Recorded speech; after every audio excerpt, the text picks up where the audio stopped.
Hello, friends, and welcome to another episode in the Run Breiter podcast. This is episode 2 in season 2, and excited to say my co host Colleen, she has not quit yet. She is still part of the Run Breiter podcast.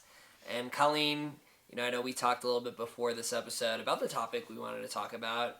Would love for you to share with the viewers and listeners what we're going to be talking about today. Yeah, we're going to talk about the power of positivity in running.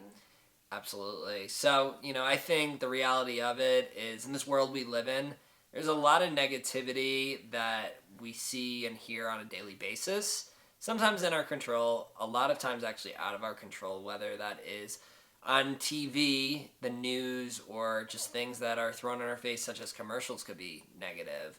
Social media, there's a lot of really good content out there, but sometimes we're faced with some negativity there. The people that we surround ourselves with, whether it's friends, family, coworkers, yes, they might be very positive people, or they might not be. And, either way, there's always negativity that can be brought up in a social setting. But I do truly think that running is one of those things, as well as just honestly sport in general, where almost everything around it is positive, right? It's very healthy for you. The people in the community who do it have a really positive perspective. And we're going to really dive into that today as far as what makes running such a powerful, positive thing that you can have in your life. So, really, the way that I figure we'll structure this episode today is first talk about some advice on how you can have a positive mindset going into running and how you can make running really a positive part of your life. I then think it would be great for Colleen and myself to share some stories and ways that we've been really positive with the sport of running and how we've spread that positivity outside of just our own soul, right? Being able to share that happiness and love with others, which is really like my favorite part about running in a lot of ways. And then last and foremost, I would love to as well share some things that are going on in the sport that I truly think are incredibly positive right now. There's a lot of really beautiful stories that I feel like are developing, and will continue to be that way because, again, running is truly a positive sport and a positive lifestyle that I hope you all can be a part of.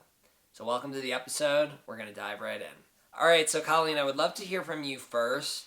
I think the first topic we decided to talk about today was how someone can really have a positive perspective joining the sport of running and how they can really be positive about it in general. So I would love to hear your perspective on just some things that maybe beginner runners, people who, are perhaps afraid of joining the sport or have struggled to commit to it.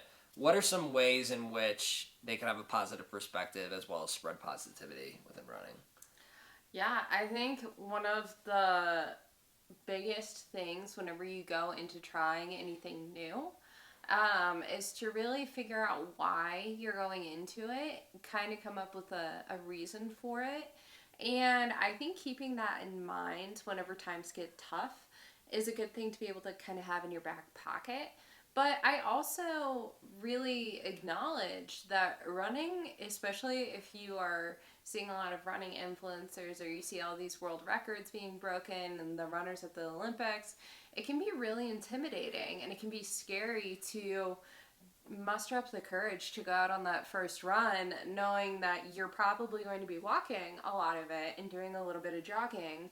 And that can be really overwhelming to think like, oh my gosh, so hard. How am I going to get to the next part? And running is hard, but that's the purpose of it, right? Whenever we pick up any new hobby, anything that we are ever, good and talented at, we likely were not good and talented at it from the beginning, right?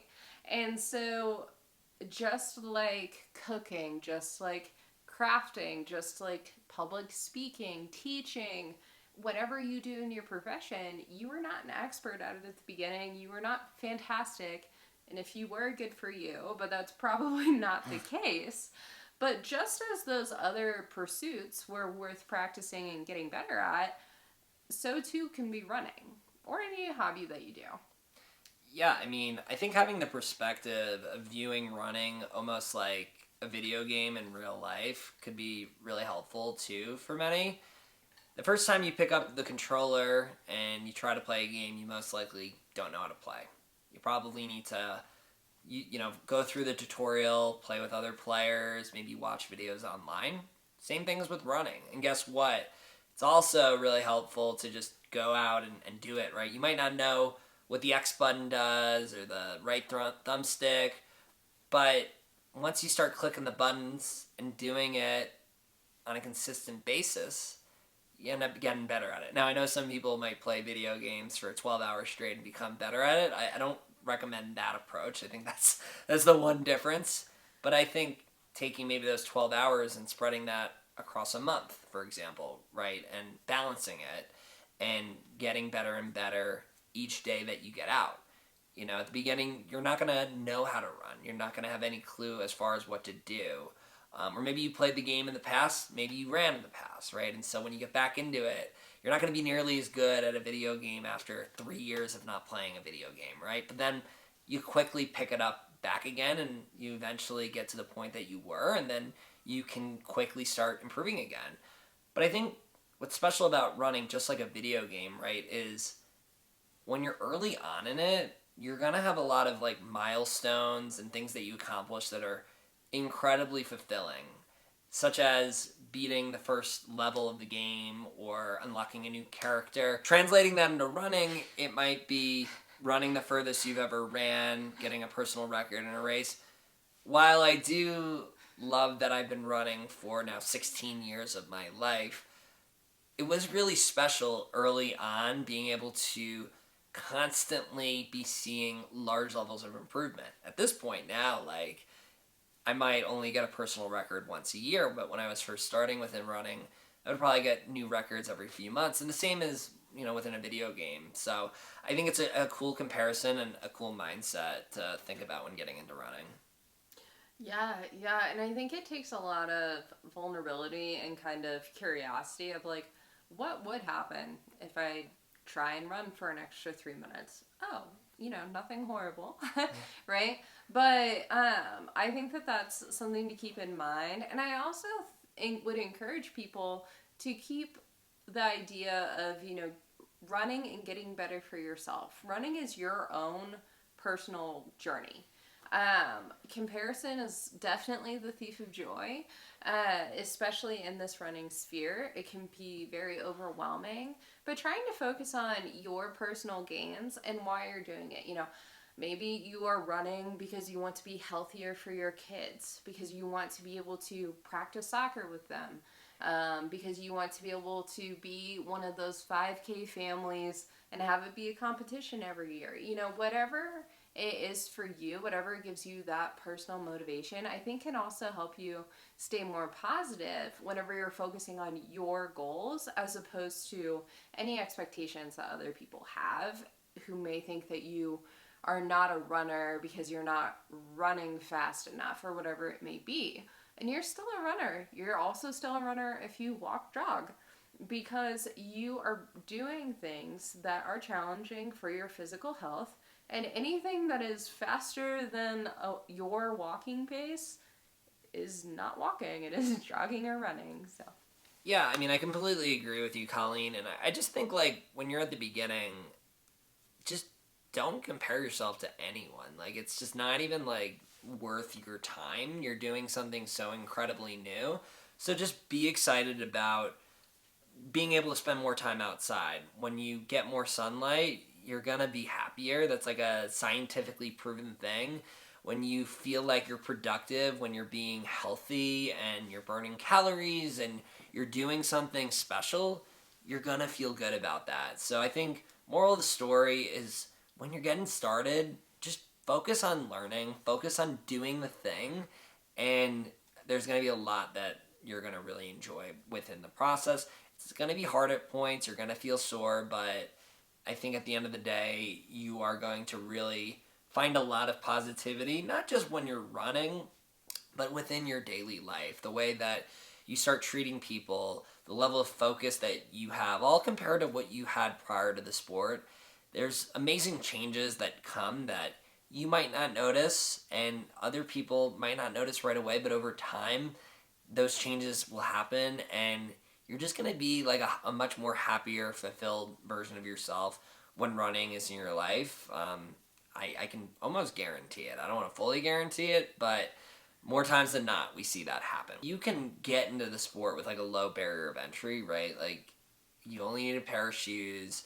It is not going to financially strain you. You don't need to do all these crazy things when it comes to products and outfits and fueling sources, right? If you are just trying to get into it for the first time, just pick up a pair of cheap running shoes, the cheapest ones that you can find that fit good and feel comfortable, and just start progressively running just a little bit more each and every week. Try to get a little bit faster each week. But it's okay to be like running slow, walking, taking those breaks like Colleen said. But if you start doing that, then start learning more about the sport. Start trying to figure out where you want to direct it. But I think it's just so cool that you don't need other people to get into it, right? It's helpful to have it, but you don't. You can just be by yourself. You can go on a treadmill, you can run outside, you can run on the mountain, you can run on the beach, right? There's so many different ways to enter the sport, and in whichever way you like and that you can stay consistent with. Yeah, Sam, I agree with you. And I think another thing that people could kind of keep in mind when trying to enter the sport and keeping a positive mindset is having those positive self-thoughts, positive self-talk, right? It's okay to not be perfect every time that you run. Giving yourself empathy that, maybe one day your run is a little slower, maybe you feel a bit more sore, and keeping that in mind because you're doing something new. Your body is trying to adjust to it. Maybe you haven't quite adjusted staying a little bit more hydrated or drinking a little bit more protein or carbs, or maybe your stomach's upset one day because you found out very suddenly that the lunch that you usually eat just doesn't quite work if you try to run afterwards. And so giving yourself that empathy and thinking, okay, maybe this run wasn't the best, but like the next one will probably be better. And keeping that in mind and trying to just stay positive with your internal thoughts and how you are interpreting your run, how you are interpreting these things. Yeah, your muscles are sore, but they're sore because you're getting stronger. You're sore because you are positively changing your body. And so keeping in mind a positive reframe on things that might be typically viewed in a negative light, I think can go quite a long ways as well. Yeah, absolutely. Well, with that said, if people, are trying to get into running or find that love of running and you need any advice on that, feel free to reach out directly to Run Breiter, and we're always happy to like share different ways you can have a positive perspective. When you're feeling down in the dumps, when you're feeling off with it, when you're having a hard time buying in, I've pretty much have heard every story in the book, and a lot of times it's really just about looking at it in a different way and figuring out the best way for you as well, and taking the advice that really is the most beneficial for yourself. But with that said, I think it would be a good opportunity to transition into ways in which we've been able to spread positivity within the sport. So Colleen, would love for you to share, because I know you have done a ton of awesome things to spread positivity within running. Well, thank you, Sam. I try my best to be positive whenever I can be. But I try a little bit harder whenever I'm running. It's not always that easy if I'm in the middle of a pretty tough workout and I'm trying to stay positive just for myself. But when I can, I try to spread as much joy as possible. And some things that I've been trying recently to do is that I've recently started making these different friendship bracelets. And so I've started handing them out whenever I am on my runs to try and provide encouragement and positivity to other people who are out running as well. This past weekend, I handed one out to a woman that said strength, and she was super thrilled to get it. She was like, I really needed this today after run 20 miles, and just, thank you so much. And I think that can go a long way. it's been more popular for people to make these friendship bracelets, and I enjoy making them. And so I enjoy running as well. And I think that that's a simple way for me to spread a bit of joy and to also just allow a person to have this positive affirmation that they can wear on their wrist and remind them that they are strong, to remind them to keep going, remind them that they belong in the sport. I think is pretty positive. And then also just trying to communicate with people at run club or other runners, smiling, waving, telling people good job, all of those things. I just try to do as much as I can. Yeah, and I mean, I think something you probably could also bring up is just in general, like to the people outside of the sport, some of the positivity that you've been able to share, like folks who might not be running, I think often are inspired by you. So anything to say there as well? I think that that's been pretty cool in ways that even just being open about running and what it's done for me, I think has inspired some of my friends and family members to give running a try. And I really would hope that that would encourage people to just try something that you might not be the best in the world at, but that you enjoy. It doesn't matter if you're good or not. What matters is that you like it. And I get so excited whenever my friends, text me and they say, "Hey, I signed up for this race. Do you want to do it? Hey, I did this. Do you want to come watch?" And I think that's really cool that even without specifically doing something and just talking about your journey, being vulnerable, sharing your times, sharing your stories, even if your times are not fast enough by some running influencer standards, just being open with it, I think, allows there to be more accessibility and people see those nicer, more approachable times. And I think that that can be positive and empowering to people as well. Yeah. And so, Sam, what about you, though? I'd love to hear your thoughts on this. Yeah, I mean, I truly think that when it comes to myself spreading positivity in the sport, I've had a lot of opportunity to do this. I've been on a 7-year coaching journey now, starting with coaching middle school and high school runners in an area of Ohio that was the poorest county in all of Ohio when I was in college. And I think that was a really special opportunity to open my eyes up to the fact that this sport can be for anyone and you can spread positivity within the sport. I think being able to be a part of that really opened my eyes of, oh, I know a lot about running because I've just been doing it for so long, and that I can give back to others within that sport, which has then encouraged me to create Run Breiter, right, and build this online community of people who can learn from my content, but also people who are using me for direct one-on-one coaching, whether that's just like tips and advice, or actually like working with me as their personal running coach and getting that personal training. And then to also add, I coach a running club once or twice a week, depending on the week. And I'm able to help several runners, whether it's just motivating them and pushing them through their workout by pacing them or answering questions that they might have about the sport. And the truth is, you can make an impact even for people that are better than you, right? There's someone in running club who is a much faster runner than me. He ran in college, and I didn't run in college, right? But one piece of advice that I was able to give to that runner was because of the fact that he specifically was saying how he kept getting injured and how he was super sore. And he's training for marathons, and something to note is that in college, he was running more middle distance races, right? Like 5Ks and 2-mile races, things of that nature. And so the shorter runs, the easy runs, right, are a much harder pace for 5Ks than they are for the marathon, right? You could be someone that is running 8-minute miles when you're training for a 5K, and that's your quote easy run. But then when you're training for a marathon, your easy run pace might be more like 9 to 10 minutes, for example, right? Because you're training for a much longer race.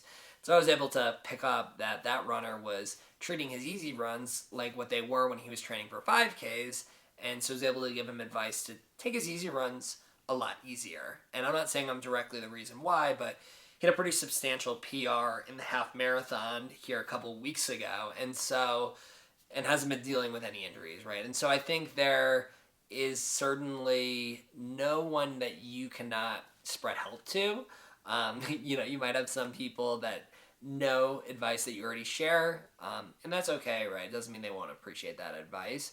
But I think that has been really the biggest thing for me is that I can spread my knowledge, my wisdom through training for many different races, for coaching many different types of runners, and going through a lot of these experiences over the last 15 plus years. So that's probably the top way I've been able to spread the positivity is just spreading information, spreading knowledge, spreading empathy, and my passion, right?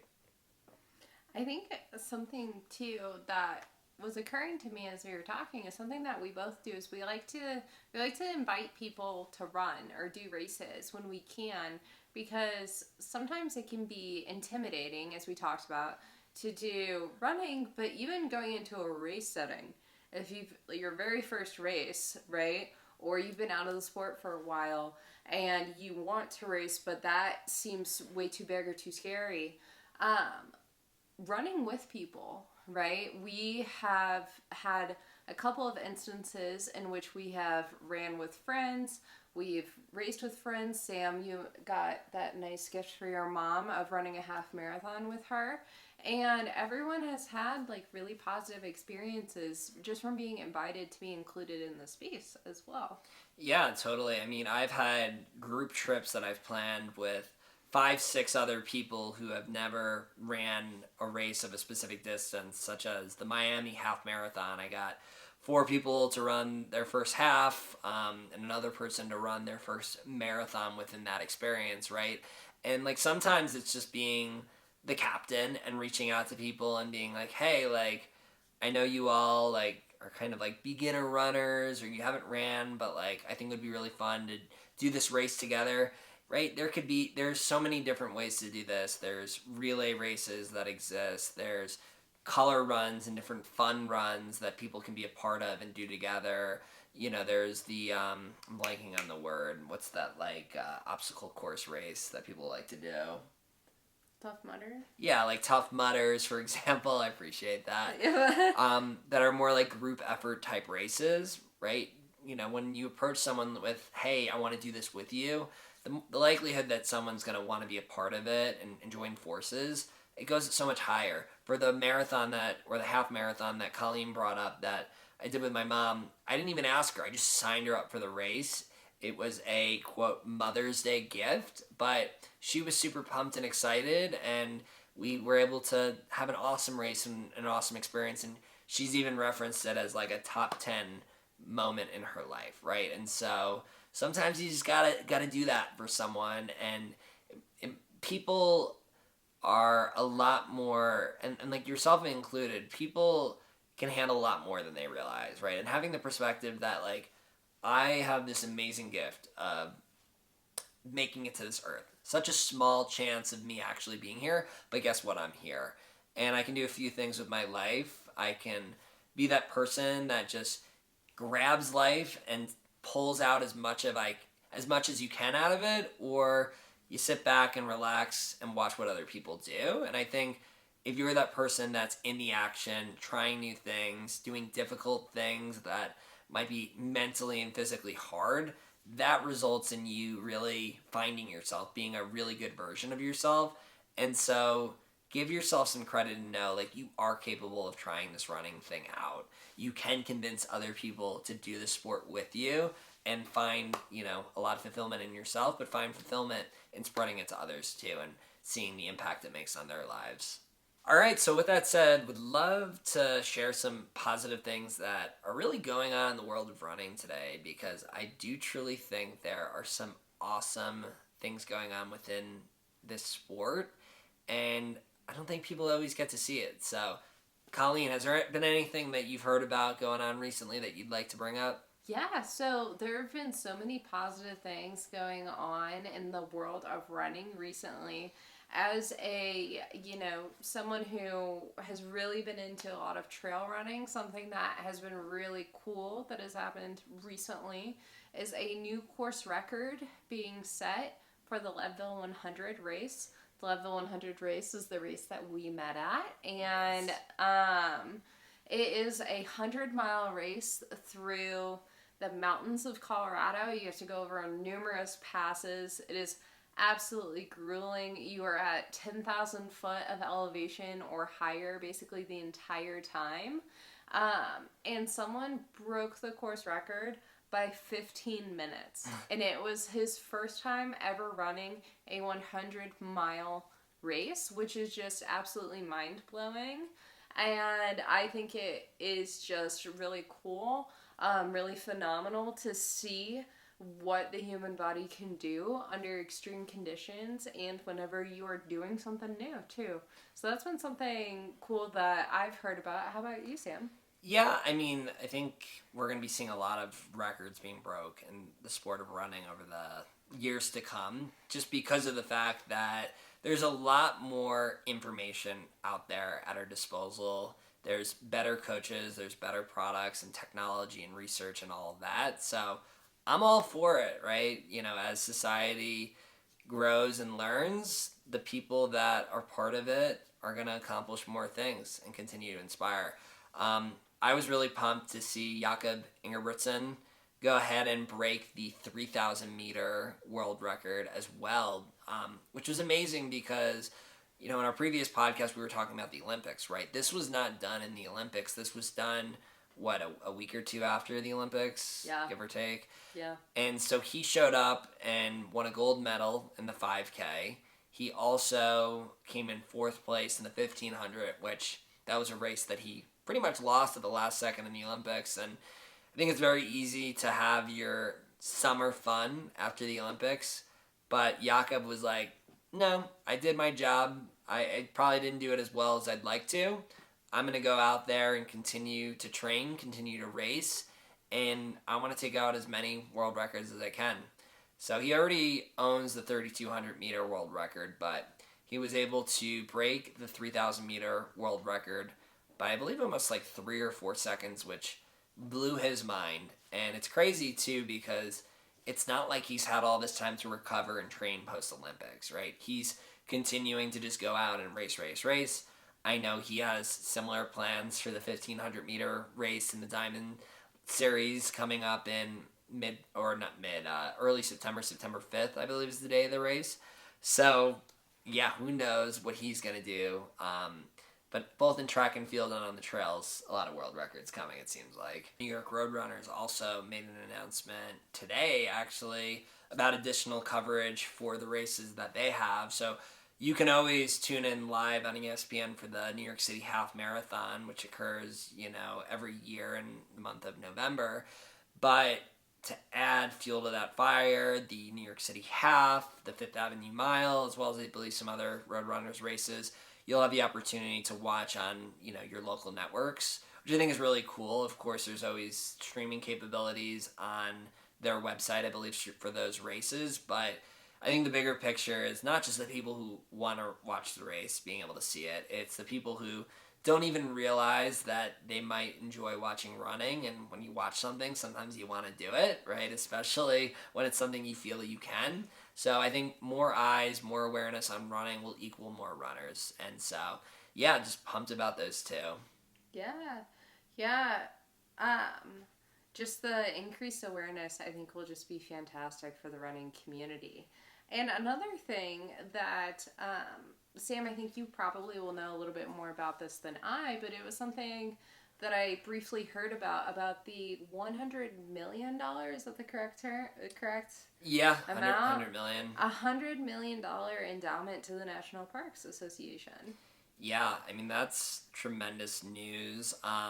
That came out just a couple days ago, and I know I made a bunch of posts because I'm like, I feel like this is a piece of news that people are not going to see or talk about nearly long enough, but $100 million for your everyday person sounds like a lot of money, but for these parks, I mean, it's absolutely tremendous.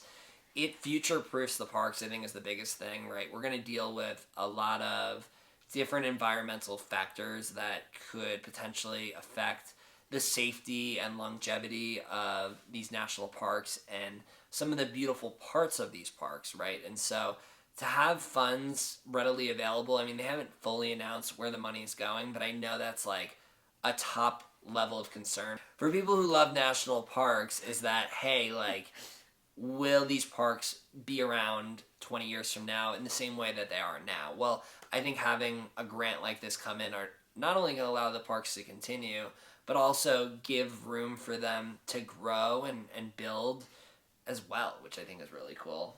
Yeah, and thanks, Sam, for providing a little bit more information on that and confirming the price. As a, you know, strong proponent, national park lover myself, it is so heartwarming to know that this has been dedicated to try and ensure that future generations will be able to have the positive experiences in the national parks. I mean, Sam and I have had so many incredible experiences going on a national parks, trip. Back in March, we've gone to Estes Park to see Rocky Mountain National Park so many times, and every time that we're there, it has just been incredible experiences all around. And so to know that those very special places, those places where you can feel most at one with nature, and also those places where you can challenge yourself the most. I mean, I don't think I've ever been more challenged in my life than hiking in some of those national park systems. And to come out feeling stronger, feeling more proud of yourself, feeling more empowered and just strong, is fantastic just to know that that'll still be around. So it seems like the funds are going to be distributed across all the national parks, which is great. I doubt that the value will be the same across all the parks. However, I do think that is super cool that every park will get at least a little piece of this. And, you might think of a national park and not even know what they are, or, not think of it as a place to run. But for those who don't know what national parks, I mean, how would you describe what a national park actually is, Colleen? Yeah, a national park, if you haven't been to one, because whenever the first time that I went to a national park and I knew that I was going to a national park, I was like, I don't know what to expect. And really, a national park is just this beautiful, beautiful preservation of incredible, typically naturally occurring experiences. I say typically because the St. Louis Arch is included, but we're gonna skip past that one. But national parks have such a beautiful balance of having accessible trails and views for everyone to be able to enjoy, whether you are, a child, whether you are someone that has limited mobility, whether you are someone who just is really, short on time and wants to have a drive-through view of a beautiful place. The national park system has all those options, while also typically having some pretty challenging hikes in each of the national parks to allow for a nice breadth of experiences.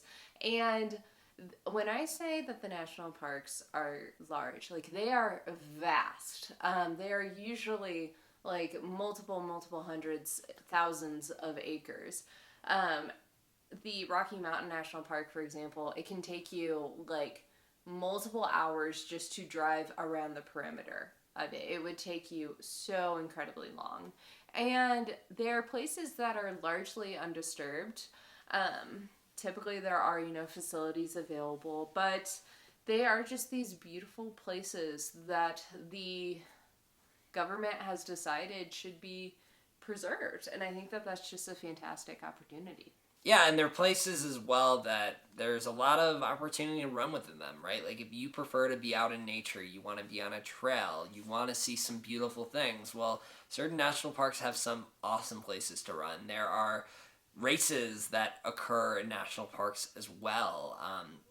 Vacation Race is a big company that puts on a lot of those. So, yeah, I mean, it's totally incorporated in the sport of running, and even if it's just a cross-training activity for you and you want to go on a nice nature walk or an intense hike within the national park system, those opportunities are there in a lot of them. So definitely something that is very relevant to the sport. And the more places there are out there to run, the more different experiences that people can have, I truly think the better, right? Because again, it's just different ways that people can find the love for running. Yeah, so we've talked a lot about things that are currently occurring or have recently occurred in the sport that are positive, but what about some things that are positive that we're looking forward to upcoming? Yeah, I mean, I think number one, right, when we look at professionals in running, I think it's really cool that we have two huge races coming up, two world major marathons left on the year, both in Chicago as well as New York. We'll be doing the pleasure of running Chicago, which I'm super pumped for the two of us to be able to do that experience. But I think the really cool thing is both within Chicago as well as within New York, the fact that a lot of pros, even Olympians, are going to be going ahead and running those races, which is really sweet. Especially, again, these people just ran marathons in the Olympics or very long distance races, and now they're continuing the momentum in the sport in another huge race. Yeah.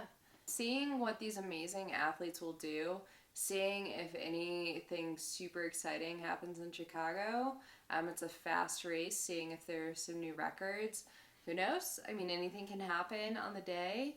And yeah, just looking forward to it. Well, I think that's enough positivity for the podcast. Hopefully, this results in you being pumped and motivated to get out there and get a run in today or tomorrow if you're listening to this late at night. And as always, we're here to support your running journey. We want to hear the stories. We want to answer your questions.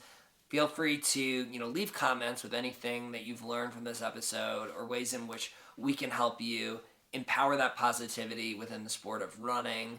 And as a reminder, Run Breiter, we're posting positive content all over the place, right? YouTube, Instagram, TikTok, Facebook. Of course, this podcast, lots of episodes coming soon.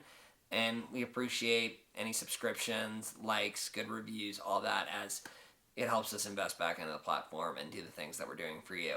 And last off, as I shared, I am a running coach, 7 years in the making. If anyone needs a personalized running plan, let me know. And as always, don't forget to run brighter. We'll see you again soon. Thanks.